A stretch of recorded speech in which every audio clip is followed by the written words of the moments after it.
আসসালামু আলাইকুম এভরিওয়ান, কেমন আছেন আপনারা সবাই? আশা করি ভালো আছেন। আলহামদুলিল্লাহ, আমিও ভালো আছি। তো আরেকটা নতুন ভিডিও নিয়ে আপনাদের সঙ্গে হাজির হলাম। আশা করি আজকের ভিডিওটি আপনাদের ভালো লাগবে। তো আজকে বাসায় নাস্তা বানাইনি, আজকে বাইরে থেকে নাস্তা কিনে নিয়ে আসলাম। মিষ্টিটা আমি নিজে বানিয়েছি। কয়েকদিন থেকে খুব মিষ্টি আর পরোটা খেতে ইচ্ছা করছিল। তো বাসাতে কালকে সন্ধ্যাবেলা মিষ্টি বানাইছি। আর সকালবেলা আমি তো বাইরে থেকে পরোটা কিনে নিয়ে আসলাম।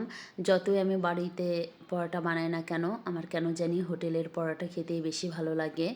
তো বাবুর জন্য আর আমার জন্য নিয়ে আসছি পরোটা কিনে, আর তো বাসার মিষ্টি ছিল। তো আজকে সকালের মজার নাস্তা খাচ্ছি। যদিও আমি কিন্তু সকালে 1 ঘন্টা হাঁটে শেষ করে আসছি, এসে আবার মিষ্টি জাতীয় জিনিস খাচ্ছি। তো তাহলে তো আমার হাঁটা কোনো কাজেই দিবে না। তো মাঝে মাঝে মিষ্টি একটু খাওয়া যেতেই পারে, হই না কেন মানে মোটা, তারপরেও তো কোনো সমস্যা নেই। মন যেটা চাইবে সেটা করাই উচিত প্রত্যেকটা মানুষেরই। যদিও সেটা ভালো কাজ, খারাপ কাজ করা উচিত না। মন যদি খারাপ কাজ করার সায় দেয়, সেটা তো আমাদের করা মোটেও উচিত না। আর ভালো কাজে সায় দিলে সেটা করলে সমস্যা বা কী। তো যাই হোক, অনেক জ্ঞানমূলক কথা বললাম। এখন একটু দুপুরে রান্নাবাড়ি বসিয়ে দিই। তো আজকে সকাল থেকে আমার মোবাইলে খিচুড়ির ভিডিও আসছে।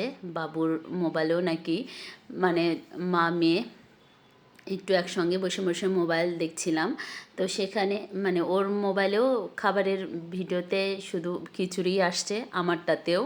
তো আমি বাবুকে বললাম, ঠিক আছে যাও পরীক্ষা দিয়ে আসো, এসে তো খিচুড়ি পাবাই, যাও আমি আজকে তাহলে খিচুড়ি দুপুরে রান্না করব। তো এই তো আমি তো বাবুকে স্কুলে পাঠিয়ে দিয়েছি, তারপরে এদিকে দুপুরে রান্নাবাড়ি বসিয়ে দিয়েছি। তো প্রথমে আমি আলু ভাজা করে নিলাম। ওটা আমার মার রেসিপি। আমার মা এই আলু ভাজাটা করে, খুবই মজা লাগে খেতে। তো বাবু বলল, খিচুড়ি যদি করো তাহলে নানির মতো করে আলু ভাজি করবা। তো যাই হোক, মেয়ে স্কুলে যাওয়ার সময় বলেই গিয়েছে কী কী খাবে। তো খিচুড়ি তো হবেই, সঙ্গে গরুর মাংস ওর ভুনা হবে, আর আমার মার স্পেশাল সে আলু ভাজা। তো খুবই সিম্পল ভাজাটা, কিন্তু খুবই মজা লাগে খেতে। যদিও আমার আলু খুব একটা মানে ভাজা বা আলু মানে খুবই কম আমি পছন্দ করি সবজির মধ্যে, কিন্তু এই আলু ভাজাটা বেশ মজাই হয়। আমার মেয়ের খুবই পছন্দ। তো প্রথমে তো আমি আলুটা সেদ্ধ করে নিলাম, হালকা একটু লবণ, হলুদ আর মরিচের গুঁড়া আর একটুখানি আদা রসুন বাটা আর জিরা বাটা দিয়ে হালকা একটু পানি দিয়ে সেদ্ধ করে নিয়েছি। আর আমার মা মানে আম্মু যখন আলু ভাজা করে তখন কিন্তু পানিও দেয় না, একেবারে দমে দমে সেদ্ধ করে নেয়। আলুর থেকে যেটুকা পানি মানে বের হয় সেটা দেয়, কিন্তু আমি একটুখানি পানি দিয়েছিলাম। তো যাই হোক, আমি তো রান্না করতে করতে দেখেন কি রাঁধুনি, হাতে একেবারে তেল মশলা মানে ছিটকে এসে কী অবস্থা। তো আপনাদের সঙ্গে একটু শেয়ার করলাম।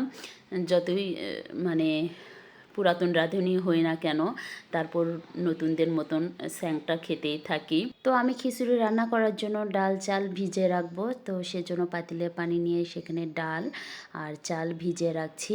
তো মানে একটুখানি ভিজিয়ে রাখার পর আমি চালটা মানে ধুয়ে নেব। তো বেশ কিছুক্ষণ আমি চালটা ভিজিয়ে রেখেছিলাম। তারপর আমি টুকিটাকি আরও কাজ ছিল সেগুলোও করে নিয়েছি। তারপর প্রায় 1-1.5 ঘন্টার মতন চাল আর ডালটা ভিজিয়ে রেখেছিলাম। এদিকে আমি তারপর চলে আসছি আবারও রান্নাঘরে। এসে তো প্রথমে ভাবলাম যে না, খিচুড়িটা আগে বসিয়ে দিই।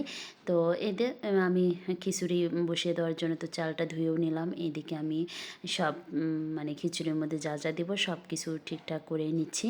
তো খিচুড়ি রান্না করার আর কি শেয়ার করব, এর আগের ভিডিওতে আমি তো আপনাদের সঙ্গে আমি কীভাবে খিচুড়ি রান্না করি সেগুলো শেয়ার করেছি, আর আজকেও তো করলাম আমি কিভাবে করি। তো এই তো আমার প্রথমে তো আমি পাতিলে অনেকগুলো পানি দিয়েছি, কারণ আজকে খিচুড়ি একেবারেই নরম করব। বাবু বলেছে নরম খিচুড়ি খাবে, তো সেজন্য তো বেশি করে পানি দিয়েছি। এদিকে সব পেঁয়াজ মরিচ তারপরে একে একে সব মশলাগুলোও দিয়ে নিলাম। তারপর দিয়ে এখন চুলার উপর বসিয়েও দিয়েছি। তো খিচুড়িটা হতে থাক, এদিকে আমি ভাবলাম যে না, সময় নষ্ট করে লাভ নাই, খিচুড়ি বসিয়ে দিয়ে যাই একটু গোসলটা শেষ করে নিই, যেহেতু এদিকে দুপুর হয়েও এসেছে।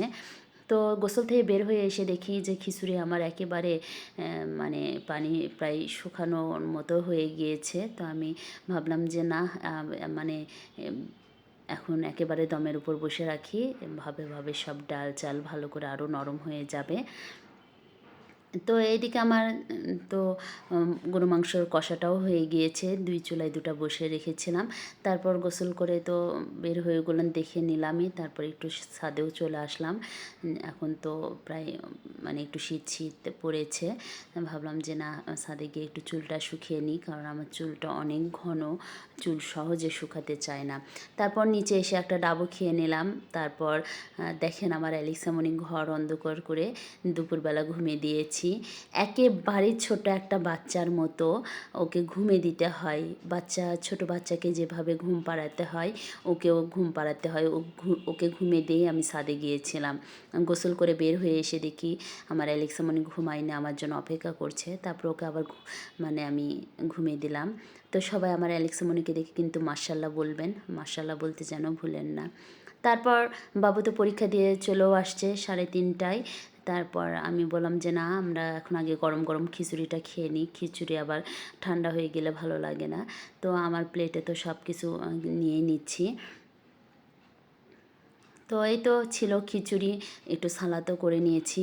আমি তো আপনাদের সঙ্গে এর আগের কোনো একটা ভিডিওতে শেয়ার করেছিলাম যে সালাদ ছাড়া তো আমার শীতকাল মনেই হয় না। মানে সালাদ আর বেগুন ভাজা শীতকালে আমার চাই। মানে এগুলো খেলে মনে হয় যে না, শীতকাল চলে এসেছে। তো এরকম নরম নরম খিচুড়ি সঙ্গে গরুর মাংসর কষা আর আলু ভাজা, বেগুন ভাজা, এগুলো যে কী মজা লাগে খেতে। কার কার আমার মতন খিচুড়ি পছন্দ অবশ্যই কমেন্টে জানাবেন। আর অবশ্যই আমি আজকে যে আলু ভাজা দেখালাম সেটা একবার হলেও ট্রাই করে দেখবেন। খুবই সিম্পল কিন্তু খেতে ভীষণ মজা হয়। তো আজকের ভিডিও আমি এখানেই শেষ করছি। সবাই ভালো থাকবেন, আমার জন্য দোয়া করবেন।